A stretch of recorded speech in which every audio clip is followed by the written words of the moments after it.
every tooth extraction looks simple until a complication occurs. In this video, we will learn how to recognize, prevent and manage the bleeding from the extraction socket. Never treat every bleed in the same way. First identify the source, then choose the appropriate technique. What you think first? When a patient returns to your clinic after tooth extraction and says, "Sir, bleeding is not stopping," then our mind starts thinking about pressure pack, clot dislodgement or any medical or bleeding issues. Let's start stepwise. One of the most important steps, how to recognize the bleeding source. Most important step to stop a bleeding is how to recognize the bleeding source. And many dentists mistakes here. And many dentists make mistake here.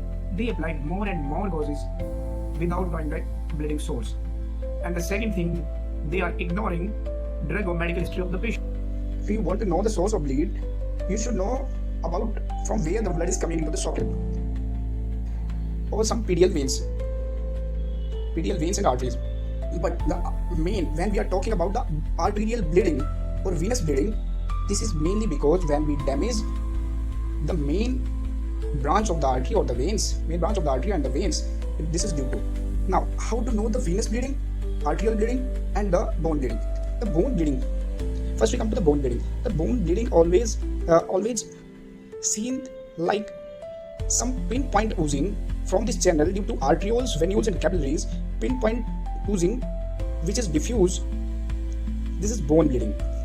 But when the blood comes in the form of a jet or pulsatile nature and comes very rapidly to the socket, this will be arterial bleeding.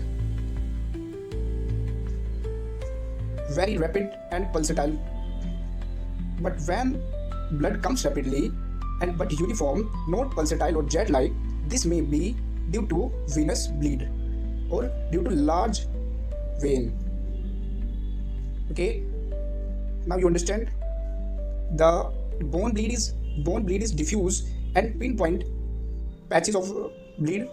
Arterial bleed is jet-like or pulsatile in nature, very rapid, while venous bleed is steady and uniform but fill the socket rapidly because it comes directly from the larger branch of veins. Arterial bleed is very rare